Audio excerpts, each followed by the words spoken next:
कैसे हैं मित्रों। मैं आप सभी का धन्यवाद देना चाहता हूँ। बहुत दिन बाद मैंने इस ज्ञान की श्रृंखला को शुरू किया और आप लोगों ने उसे उतना ही पसंद करना शुरू किया। तो आइए श्रृंखला को आगे बढ़ाते हैं और जानते हैं कि कर्क लग्न में चंद्रमा का विभिन्न भावों में क्या फल होता है। और आप हमारे पुराने वीडियोस को भी देखिए, चंद्रमा के बारे में उसके फर्स्ट हाफ को देखिए। वहाँ मैंने जो है जानकारी यहाँ लिखी है, कुछ डिफरेंट जानकारी वहाँ पे है जो आपका मार्गदर्शन करेगी।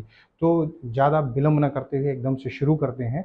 देखिए, चंद्रमा जो है माता का कारक माना जाता है, दादी का कारक माना जाता है। और चंद्रमा जो है बेसिकली सौम्य ग्रह है और ये सुख शांति का स्वामी होता है। इसलिए चंद्रमा का अच्छा होना आपकी कुंडली में निहायत ज़रूरी है।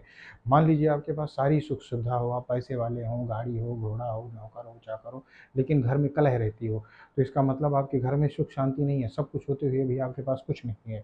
अगर ऐसी परिस्थिति है तो कुंडली का विवेचन करिए, न करवाइए। लेकिन अगर आप चंद्रमा को सही कर लेते हैं अपने जीवन में, मैं उपाय बताऊंगा वीडियो के अंत में, इसलिए पूरा वीडियो जरूर देखें।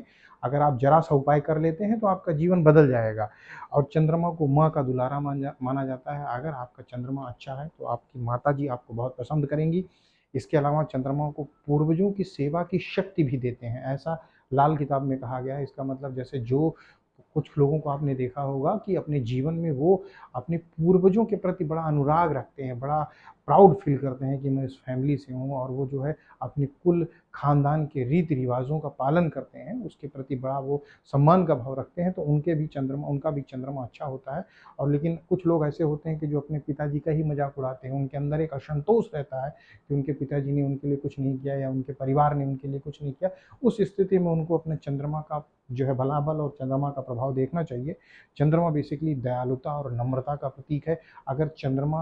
अगर आपका वीक होगा तो आप दयालु और नम्र नहीं होंगे, आप क्रूर व्यक्ति हो सकते हैं।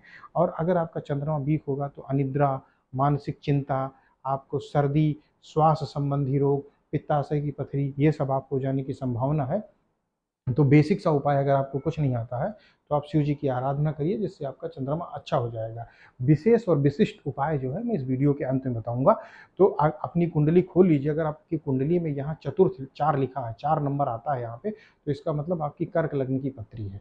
और अगर आपका चंद्रमा प्रथम भाव में ही बैठा हुआ है तो इसका मतलब चंद्रमा प्रथम भाव में बैठा हुआ, इसका मतलब कर्क लग्न जो है, कर्क लग्न का स्वामी चंद्रमा ही होता है। इसका मतलब चंद्रमा अपने ही घर में बैठा हुआ, तो ये एक शुभ स्थिति है। अब प्रथम भाव में जब चंद्रमा चंद्रमा आता है तो उसका क्या प्रभाव होता है, तो देखिए ये केंद्र का घर है, ये शरीर का स्थान का घर है। और अपनी ही कर्क राशि में स्थित चंद्रमा के प्रभाव से जातक को शारीरिक सौंदर्य, स्वास्थ्य, आध्यात्मिक शक्ति, यश प्रतिष्ठा की प्राप्ति होती है। ऐसे व्यक्ति के मनोरंजन बहुत श्रेष्ठ कोटि के होते हैं। मतलब वो कोई हल्का मनोरंजन नहीं करता है। यहाँ से चंद्रमा अपनी 7वीं दृष्टि से, 1 2 3 4 5 6 7, 7वीं दृष्टि से दशम भाव को देखता है। और दशम भाव को देखने के कारण जहाँ मकर राशि आती है, अतः मकर राशि बेसिकली शनि, मकर राशि का स्वामी शनि चंद्रमा के लिए सम है, लेकिन स्वभावगत थोड़ी शत्रुता है। इसलिए ये पत्नी का भाव है, पार्टनरशिप का भाव है, तो यहाँ वो कुछ असंतोष देता है तथा व्यवसाय के क्षेत्र तथा लौकिक कार्यों में सफलता देता है। ऐसा जातक प्रथम लग्न में स्थित चंद्र वाला जातक यशस्वी होता है। अब मान लीजिए चंद्रमा यहाँ से निकल के द्वितीय भाव में आ जाए, तो द्वितीय भाव धन का होता है, कुटुंब का होता है। यहाँ चंद्रमा अपने मित्र शुक्र की राशि में बैठा हुआ है। और इस बैठे हुए होने के कारण मन की शक्ति में वृद्धि करता है, कुटुंब का सुख भी पर्याप्त देता है। धन के क्षेत्र में जातक को ऊंच नीच के साथ सफलता देता है और वो भाग्यवान और प्रतिष्ठित होता है। यहाँ से चंद्रमा अपनी 7वीं दृष्टि से अष्टम भाव को देखता है। अष्टम भाव में कुंभ राशि आती है जिसका स्वामी शनि है। अतः यहाँ स्वास्थ्य संबंधी और आयु संबंधी कुछ परेशानी देता है, और परंतु अपने जीवन को शानो शौकत के साथ व्यतीत करता है। अब चंद्रमा यदि तृतीय भाव में आ जाए, तृतीय भाव भाई का होता है, पराक्रम का होता है। यहाँ चंद्रमा अपन कन्या राशि में आएगा।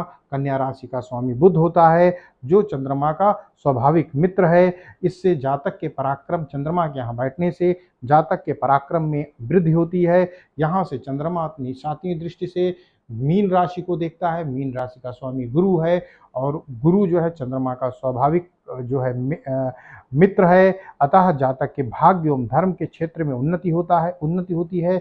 यहाँ बैठे चंद्र वाले जातक शरीर से सुंदर, ईश्वर भक्त, धार्मिक, पुरुषार्थी, हिम्मतवर, धनी, उत्साही, सज्जन तथा शारीरिक बल एवं मनोबल से संपन्न होता है। बस एक शर्त होती है, चंद्रमा यहाँ किसी भी भाव में बैठे हों, एक शर्त ये होती है कि चंद्रमा शुभ हो, किसी पापी ग्रह से दृष्ट ना हो, उनका अंश बल अच्छा हो। ये सब चीज़ें जब होती हैं तो जातक को उतने ही श्रेष्ठ कोटि का फल मिलता है।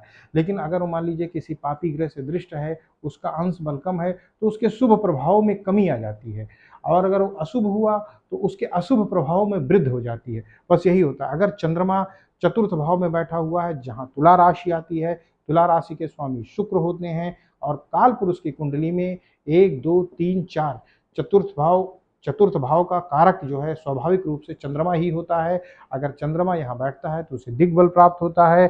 चौथा स्थान भूमि, भवन, वाहन का होता है। अतः जातक को माता, भूमि, भवन, वाहन से पर्याप्त सुख मिलता है। उसका शरीर सुंदर, मन कोमल, स्वभाव विनोदी होता है। यहाँ से चंद्रमा 7वीं मित्र दृष्टि से मंगल के जो है मेष राशि के स्वामी वाले दशम भाव को देखता है, और यहाँ से जातक के पिता स्थान की उन्नति होती है। वो राज्य तथा व्यवसाय के क्षेत्र में सफलता प्राप्त करता है, यश और सम्मान उसे मिलते हैं। संक्षेप में ऐसा जातक धनी, सुखी तथा सम्मानित होता है। यदि चंद्रमा आपके पंचम भाव में आ जाए तो पंचम त्रिकोण का भाव होता है, विद्या, बुद्धि, संतान और प्रेम का होता है। यहाँ चंद्रमा वृश्चिक राशि में बैठा हुआ होता है। वृश्चिक राशि में बैठा चंद्रमा नीच का होता है। चंद्रमा वृश्चिक राशि में नीच का होता है। इस कारण से इन सभी क्षेत्रों में थोड़ा कमी का अनुभव होता है। यहाँ से चंद्रमा अपनी 7वीं उच्च दृष्टि से वृष राशि को देखता है, जो वृष राशि का स्वामी शुक्र है, और ये एकादश भाव है, लाभ स्थान है। तो उच्च दृष्टि से देखने के कारण जातक को लाभ की प्राप्ति होती है। उसे मानसिक शारीरिक शक्तियों से और गुप्त शक्तियों से भी लाभ होता है, और वो सफलता प्राप्त करता है। और थोड़ी बहुत, क्योंकि चंद्रमा है नीच का है, उसे मानसिक अशांति बनी रहती है। षष्ठ भाव, यदि चंद्रमा छठे भाव में हो, जो कि रोग, रिपु, ऋण और शत्रु का है, यहाँ बृहस्पति की धनु राशि में चंद्रमा के प्रभाव से जातक शत्रु पक्ष में कुछ दुर्बलता प्राप्त करता है। परंतु चूंकि चंद्रमा नम्र है, नम्रता का कारक है, तो अपने नम्र व्यवहार से स्थितियों को अपने शत्रुओं पे प्रभाव स्थापित कर लेता है। यहाँ से चंद्रमा 7वीं दृष्टि से मिथुन राशि को देखता है, जो कि द्वादश भाव में है। तो जो जातक को खर्चीला बनाता है, उसे विदेश से यश तथा धन की प्राप्ति होती है। ऐसा जातक आत्मबली एवं गौरव होता है। अब मूव करते हैं आगे सप्तम भाव में। सप्तम भाव का स्वामी यहाँ पे मकर राशि है, और मकर राशि के स्वामी शनि होते हैं। सप्तम भाव पत्नी का है, पार्टनर का है, व्यवसाय का है। तो यहाँ पे चंद्रमा के प्रभाव से जातक को स्त्री पक्ष में कुछ असंतोष के बाद सफलता मिलती है। भोग आदि में जातक की विशेष रुचि बनी रहती है। साथ ही दैनिक कार्य संचालन और व्यवसाय के क्षेत्र में सामान्य कठिनाइयों के साथ सफलता मिलती है। यहाँ से चंद्रमा 7वीं दृष्टि से कर्क राशि को, जो कि उसकी अपनी ही राशि है, को देखता है। अतः जातक को शारीरिक सौंदर्य, प्रभाव, मनोबल, आत्मिक शक्ति और लौकिक कार्यों में सफलता मिलती है। संक्षेप में ऐसा जातक सुखी, धनी, सुंदर तथा विलासी होता है। अब अष्टम भाव मृत्यु का है, आयु का है। 8वें आयु तथा मृत्यु के भाव में शत्रु शनि की कुंभ राशि में स्थित चंद्रमा के प्रभाव से जातक के शारीरिक सौंदर्य में कमी आती है। जीवन यापन संबंधी व्यवहारों तथा कार्यों में वो कुछ परेशानी का अनुभव करता है। साथ ही यहाँ से चंद्रमा अपनी 7वीं दृष्टि से द्वितीय भाव को देखता है, जहाँ सिंह राशि आती है। अतः जातक के धन की वृद्धि करने वाला चंद्रमा होता है, और कठिन शारीरिक श्रम के उपरांत जातक की उन्नति होती है। नवम भाव भाग्य भाव, अतः भाग्य भाव में चंद्रमा, भाग्य और धर्म के घर में अगर आपका चंद्रमा हो तो वो भाग्य और धर्म की वृद्धि करता है। ऐसा जातक शरीर तथा मन की श्रेष्ठ शक्ति से संचारित होता है, और उसके द्वारा वो भाग्य की विशेष उन्नति करता हुआ धर्म का पालन करता है। यहाँ से चंद्रमा अपनी 7वीं दृष्टि से तृतीय भाव को देखता है, जहाँ कन्या राशि आती है। अतः जातक को भाई बहनों का पर्याप्त सुख मिलता है, पराक्रम में वृद्धि होती है। संक्षेप में ऐसा जातक सज्जन सज्जन सरल, ततोगुणी, भाग्यशाली, ईश्वर भक्त, देवी कृपा पात्र और यशस्वी होता है। 10वां भाव जहां मेष राशि आती है, मेष राशि का स्वामी मंगल है। 10वें केंद्र पिता तथा राज्य के भवन में अपने मित्र मंगल की मेष राशि में स्थित चंद्रमा के प्रभाव से जातक को पिता, राज्य तथा व्यवसाय के पक्ष में विशेष सुख लाभ प्रतिष्ठा की प्राप्ति होती है। वो किसी उच्च पद को पाता है। उसके शरीर में सौंदर्य और शक्ति दोनों का निवास रहता है। यहाँ से चंद्रमा अपनी 7वीं दृष्टि से चतुर्थ भाव को देखता है, अतः जातक के सुख में भी वृद्धि करता है। संक्षेप में ऐसा जातक सुंदर, सुखी तथा भाग्यवान होता है। अब उच्च का चंद्रमा एकादश भाव में, क्योंकि वृष राशि आती है एकादश भाव में, अगर चंद्रमा एकादश भाव में बैठा हो वृष राशि में, तो जातक अपनी शारीरिक एवं मानसिक शक्ति द्वारा धन का विशेष लाभ प्राप्त करता है।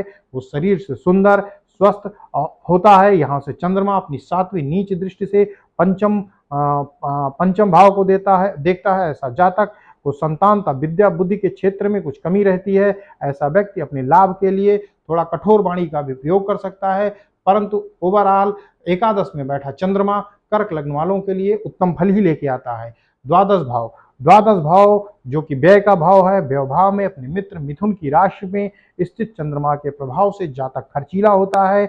वो बाहरी स्थानों मतलब विदेश या अपने जन्म स्थान से दूर के संपर्कों से लाभ प्राप्त करने वाला होता है।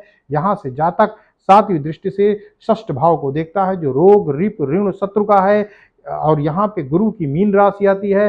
अतः जातक अपने शत्रुओं पर अपने नम्र व्यवहार से प्रभाव बनाने में सफल होता है, परंतु जातक के मन में अशांति बनी रहती है और ऐसा व्यक्ति शरीर से भी थोड़ा कमजोर हो सकता है। ये तो चंद्रमा के विभिन्न भावों में होने का एक सामान्य फलादेश हुआ। जैसा कि मैंने पहले बताया कि अगर चंद्रमा किसी पापी ग्रह से दृष्ट हो, उसका अंश बल कम हो, तो उसके प्रभाव में कमी आ सकती है। और इस परिस्थिति में अगर आप चाहते हैं कि आपके प्रभाव में मतलब चंद्रमा का प्रभाव आपका अच्छा हो जाए, तो शिव आराधना विशेष बताई गई है। इसके लिए आप लोगों को ये करना है, चंद्रशेखर अष्टक का पाठ करिए। आपका लग्न भी अच्छा होगा, आपका चंद्रमा भी अच्छा होगा और आपको हर तरह से सफलता प्राप्त होगी। और चूंकि आप कर्क लग्न के स्वामी हैं, तो भगवान सोमनाथ जो द्वारिका में है उनके दर्शन करिए, या आप किसी भी 3 महीने में एक ज्योतिर्लिंग के, 6 महीने में एक ज्योतिर्लिंग के, साल भर में एक ज्योतिर्लिंग के दर्शन करिए, आपका कल्याण होगा। ओम नमः शिवाय का जप करिए। इसके अलावा ये नहीं हो सकता तो सोमवार मंदिर का दर्शन करिए। सोमवार मंदिर दर्शन करेंगे, आपका चंद्रमा अच्छा होता चला जाएगा। आपको आत्मबल की भी प्राप्ति होगी। चंद्रमा अगर आपका मजबूत होगा तो लग्न का स्वामी है, तो आत्मबल की भी आपको प्राप्ति होगी और आप मन से सुख शांति का अनुभव करेंगे। साथ ही साथ अगर ये भी नहीं हो सकता तो महीने में जो पूर्णमासी आती है उसका अगर व्रत कर सके तो अति उत्तम है। और अगर व्रत नहीं कर सकते हैं तो पूर्णमासी को सफ़ेद चीज़ों का सेवन करिए, मंदिर जाइए, भगवान शंकर को दूध अर्पित करिए। अगर ये सब काम आप करेंगे तो आपके जीवन में जो है निरंतर प्रगति होगी। लेकिन इस सब प्रभावों का एक ही रामबाण उपाय है, कंसिस्टेंसी, फोकस और डिसिप्लिन। अगर आप इन उपायों में कंसिस्टेंट रहेंगे, फोकस्ड रहेंगे, मतलब चेंज नहीं करेंगे कि 4 दिन ये उपाय कर लिया, 5 दिन किसी ने और बता दिया, दूसरा कर लिया, और डिसिप्लिन रहेंगे कि अगर आपको करना है तो करना है, तो आप देखेंगे अगर 90 दिन तक ये आप कर पाते हैं या 1 साल तक आप कर पाते हैं, आपके जीवन में पूर्ण परिवर्तन हो जाएगा। रत्न पहनना चाहते हैं तो रत्न अमृत भी है, रत्न जहर भी है। आप किसी योग्य ज्योतिषी से परामर्श लीजिए। अगर वो आपको जो रत्न सजेस्ट करता है उसे पहनिए। अगर आप सामर्थ्यवान हैं तो अच्छे से अच्छे रत्न पहनिए, जरूर काम करते हैं। रुद्राक्ष पहनिए, जरूर काम करते हैं। नहीं अगर आपकी क्षमता है तो आप भोलेनाथ का दर्शन करिए, शंकर जी के मंदिर हर जगह हैं, आपको रत्न से ज़्यादा फायदा होगा। और भगवान के दर्शन, पूजन और मनन का प्रभाव 3 पीढ़ियों तक जाता है। जो आप पूजा करेंगे वो आपके पुत्र के पुत्र या आपके पुत्री के पुत्री तक जाता है। आप सोच लीजिए, तो वो उपाय करिए ना जो ज़्यादा से ज़्यादा फायदा दे। 3 जनरेशन तक फायदा जाता है, 3 पीढ़ियों तक फायदा जाता है। तो आप भोलेनाथ का भजन करिए, उनका ध्यान करते रहिए और देर मत करिए। 22 जुलाई से सोमवार शुरू हो रहा है और अभी से संकल्प लेके शुरू हो जाइए। तो इन्हीं बातों के साथ जो है क्या कहते हैं, ये ज्ञान की श्रृंखला हम लोग यहीं ख़त्म करते हैं और आपके शुभ की कामना करते हैं। हमारे चैनल को लाइक करिए, सब्सक्राइब करिए, कमेंट ज़रूर करिए, अपनी प्रॉब्लम बताइए। जय श्री राम।